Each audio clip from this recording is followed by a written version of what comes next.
नमस्कार दोस्तों, आपका बहुत बहुत स्वागत है मेरे नए ब्लॉग पर, मेरे चैनल अन्ना ट्रैवलर पर। मैं इस समय आपको ले जा रहा हूँ सचेंडी थाना के अंतर्गत बाबा बागेश्वर धाम की, जहाँ पर कथा होना प्रस्तावित है। मैंने इससे पहले भी एक ब्लॉग बनाया था कि कल्याणपुर से रंजीतपुर पवन आश्रम तक कैसे पहुँचे, और कई लोगों ने मुझ पर कमेंट किए, मेरे पास कमेंट आए कि कृपया सचेंडी से बागेश्वर धाम बाबा की जो कथा होने जा रही है वहाँ तक कैसे पहुँचे। इस पर भी आप एक ब्लॉग बनाते हैं, एक ब्लॉग वीडियो बनाए, तो उस रास्ते को क्लियर करने के लिए मैंने एक ये छोटा सा ब्लॉग बनाया है। उम्मीद करता हूँ आपको अच्छा लगेगा। और सुबह का समय है, मेहनत कर रहा हूँ, तो आप चैनल को लाइक सब्सक्राइब शेयर करना ना भूलें। मैं इस समय मौजूद हूँ पनकी पड़ाव पर, और ये मेरे पीछे जो आप हाईवे देख रहे हैं, ये आपको रामा देवी से या जो सीधे आता है रामा देवी वाला, वो यहीं पे आके डाउन करता है। आने वाले रामा देवी या लखनऊ से आने वाली जो गाड़ियां हैं वो यहीं पे आके डाउन करती हैं, और यहीं से सीधे रोड पे उतर जाती हैं। यहीं से आपको नीचे से अगर आप जाएंगे, इधर से पनकी होते हुए आप निकल जाएंगे कल्याणपुर। यानी हाईवे से अगर आप आ रहे हैं तो आप इन्हीं रास्तों का प्रयोग करेंगे, और यहाँ से आपको सभी साधन उपलब्ध मिलेंगे उस दिन। और यहाँ से हम सीधे इटावा की तरफ जो हाईवे जाएगा, हम उस पर आगे बढ़ेंगे तो हमारा थाना पड़ेगा सचेंडी। सचेंडी से ही रास्ता बागेश्वर धाम की जो कथा होना प्रस्तावित है, हम उस कथा स्थल तक पहुँचेंगे। तो आप बने रहिए मेरे ब्लॉग पर। जय बाबा की।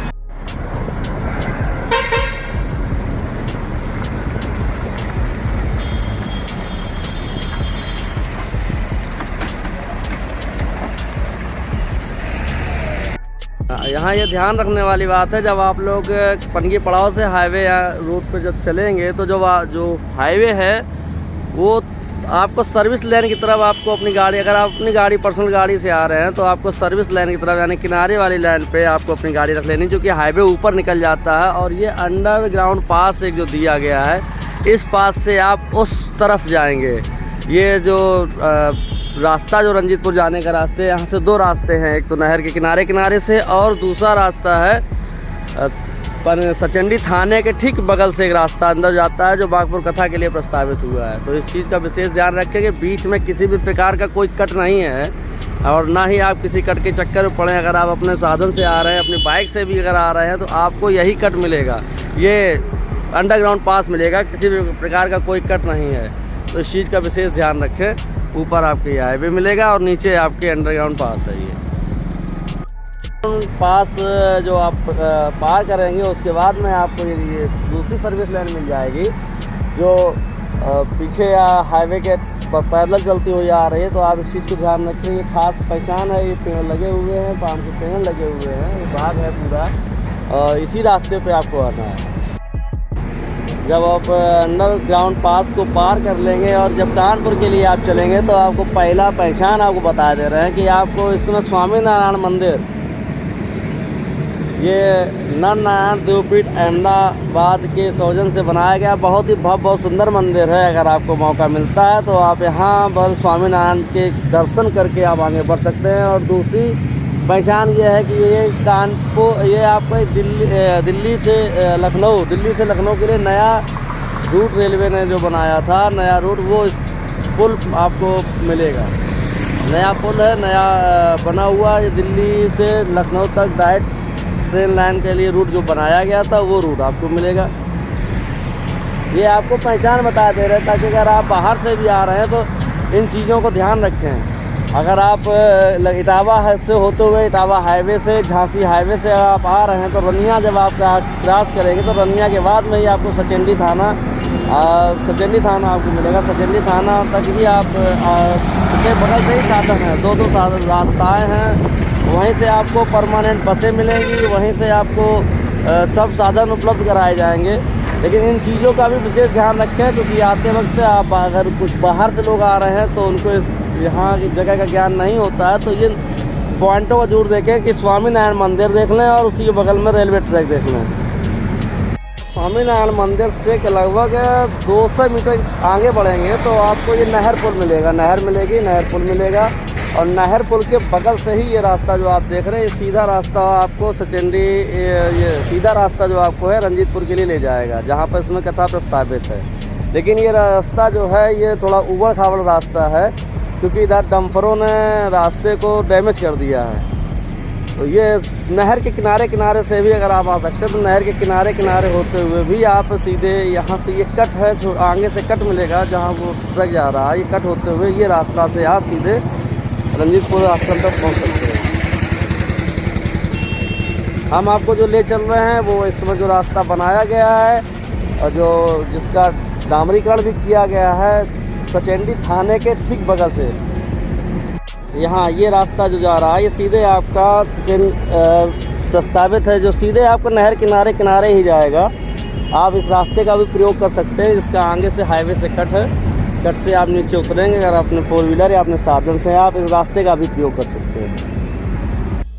ये कट है, जब आप हाईवे से आएंगे तो इस कट का आप प्रयोग करेंगे।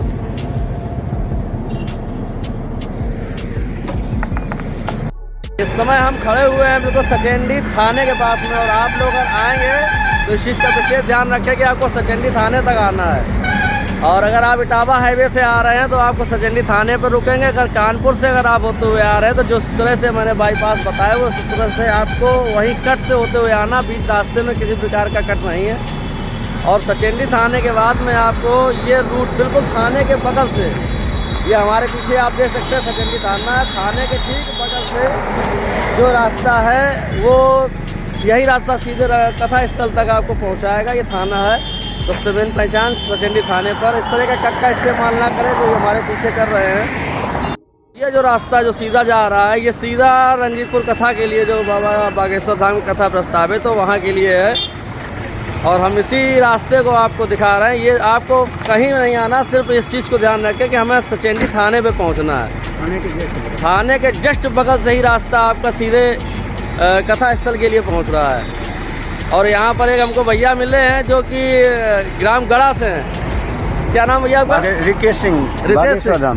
रितेश सिंह जी हैं, बागेश्वर धाम से हैं। और ये पानी, इनका पानी सप्लाई रहता है जहाँ भी बाबा जी की कथा प्रस्तावित होती है, वहाँ पर इनके पानी की जो सप्लाई होती है वो रितेश सिंह द्वारा होती है। और फ्री सेवा है इनकी। और ये हमारे साथ वहाँ कथा स्थल तक जा रहे हैं, क्योंकि ये यहाँ बैठे हुए थे विक्रम पे, तो हमने इनसे अचानक पूछ दिया तो अभी साथ जा रहे हैं। तो इनसे कुछ जानकारियाँ भी हासिल होंगी बागेश्वर महाराज के बारे में, तो वो भी आपको बताते हुए चलेंगे। तो कृपया चैनल पर बने रहिएगा और चैनल को लाइक शेयर सब्सक्राइब जरूर करिएगा। चलेंगे तो ये कल्याणपुर से जो आपका सचेंडी थाना पड़ेगा, ये घूम के आपको जब आएंगे तो आपको 20 किलोमीटर लगभग दूरी पर पड़ेगा। और जो ये रास्ता यहाँ से जो रंजीतपुर कथा स्थल तक जो रास्ता है ये 5 किलोमीटर की दूरी पर है। और यहाँ से ही आपको सभी टेम्पू, बसें, सब जो भी साधन है यहाँ से उपलब्ध कराए जाएंगे। और इसी थाने के बगल से ही आपको सभी सुविधाएं मिलेंगी। इस चीज़ का विशेष ध्यान रखें, ये चौराहा है, चारों ओर रास्ता है, यहाँ पर नहर पार करना है, लेकिन आपको सीधे नहर पार करना है। पुलिस चौकी जो बनी हुई धर्मंगतपुर की, जहाँ लिखा हुआ श्री बालाजी 8 दूरी 5 किलोमीटर, इसी रास्ते को आपको क्रॉस करते हुए निकलना है। जब हम इस रूट से जिस रूट से हम लोग आए हैं सचेंडी थाने के बगल से होते हुए, तो आपको ये क्रॉसिंग पड़ेगी जो भावपुर क्रॉसिंग बोली जाती है। और इस पर इधर से आप आएंगे तो मैथा रूट है, मैथा से भी अगर आप आएंगे तो इसी रूट से आएंगे। दुकानें लगी साइड से। और यहाँ पर ये भावपुर क्रॉसिंग आपको मिलेगी। और ये पास में ही यहाँ पर भावपुर रेलवे स्टेशन है। ट्रेन से आने जाने वालों के लिए ये स्टेशन भावपुर स्टेशन पड़ेगा। भावपुर स्टेशन पर उनको उतरना है। सामने आप हमारे देख सकते हैं, भावपुर स्टेशन पर उनको उतरना है। यहाँ से ट्रेन साधन यहाँ तक आएगा। और ये क्रॉसिंग, यहाँ पर एक बात का विशेष ध्यान रखें कि संभवतः यहाँ पर बैरिकेडिंग कर दी जाएगी। क्रॉसिंग के बाद में कोई भी 4 व्हीलर बड़ी गाड़ियाँ कथा स्थल तक नहीं जाएंगी। तो इस चीज़ का विशेष ध्यान रखें कि यहाँ से आपको पैदल यात्रा करनी पड़ेगी। पैदल मार्ग के द्वारा आपको वहाँ कथा स्थल तक पहुँचना पड़ेगा। जो भावपुर क्रॉसिंग, इस चीज़ को ध्यान रखें। जो कई लोगों ने हमसे पूछा ट्रेन मार्ग से कैसे आए, तो वो सीधे यहाँ भावपुर स्टेशन पे उतरेंगे। भावपुर स्टेशन के बाद में यहाँ से आपको साधन उपलब्ध हो जाएंगे। छोटी छोटी गाड़ियों को लगाया जाएगा और कथा स्थल जाने के लिए, या पैदल मार्ग द्वारा कथा स्थल तक पहुँचेंगे। यहाँ से कितनी दूरी पे होगा दादा कथा जहाँ हो रही? आधा किलोमीटर है। यहाँ से लगभग आधा किलोमीटर की दूरी पर ही कथा होना प्रस्तावित है। और अभी हम चल रहे हैं कथा स्थल पर और देखेंगे वहाँ पर भव्य तैयारियां हो चुकी हैं। आप लोगों को तो बड़ा अच्छा लग रहा होगा बाबा जी आ रहे। जब हमारा गांव हमारा सबको बाबा जी उनकी गुरु जी की मेरी महान कृपा है, गोपाल बाबा की कृपा है यहाँ पर कि उन्होंने, वो हमारे गुरु जी हैं, उनकी महान कृपा है। जब आप सचेंडी थाने के बगल से भावपुर क्रॉसिंग पर आप पहुंचेंगे तो इस चीज़ का ध्यान रखें, अगर अपने 4 व्हीलर से स्वयं के पर्सनल निजी वाहन से हैं तो मैथा के लिए जो ये रूट जा रहा है, इस रूट पर आपको आगे जाकर पार्किंग व्यवस्था की गई है, क्योंकि यहाँ से क्रॉसिंग बंद कर दी जाएगी। यहाँ से सिर्फ पैदल मार्ग द्वारा जाने की व्यवस्था की गई है, पैदल द्वारा ही पैदल यात्री के रूप में आप जाएंगे। और जो आपका वाहन होगा उसकी पार्किंग व्यवस्था यहाँ से लगभग 2 से 3 मीटर दूरी पर मैथा रोड पर दी गई है। जब आप भावपुर क्रॉसिंग से आप मैथा रोड की तरफ बढ़ेंगे तो 200 मीटर की दूरी पर ही बिल्कुल पार्किंग दी गई है। पार्किंग का काम जोरों से जारी है और ये आप देख रहे हैं नीचे स्लैब उतार दिया जा रहा है। आसपास की कटाई भी अभी होगी और ये जो पेड़ पौधे हैं इसे काटे जाएंगे और बहुत बड़ी पार्किंग व्यवस्था की गई है। एक पार्किंग ये, अगर आप जो कल्याणपुर मार्ग से अगर होते हुए शेखपुर होते हुए अगर आप आश्रम पहुंचेंगे तो वहां पर दूसरी पार्किंग दी गई उधर वालों के लिए। ये पार्किंग जो सचेंडी से होते हुए इधर आएंगे उनके लिए दी गई है। जब आप भावपुर क्रॉसिंग से आगे की तरफ बढ़ेंगे तो ये बैरिकेडिंग की पूर्ण रूप से व्यवस्था भी कर दी गई है, जिसके लिए पूरा पुलिस प्रशासन, यातायात पुलिस कानपुर देहात की सभी बैरिकेडिंग के बैरियर आ चुके हैं।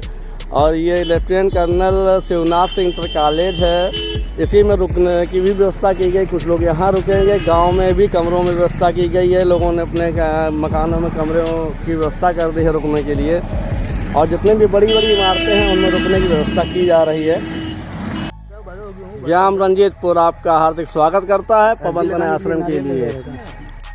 पवन तनय आश्रम, यहाँ पर फोटो लेना, वीडियोग्राफी करना मना है, तो दूर से ही आपको केवल दिखाई दे रहे हैं पवन तनय आश्रम।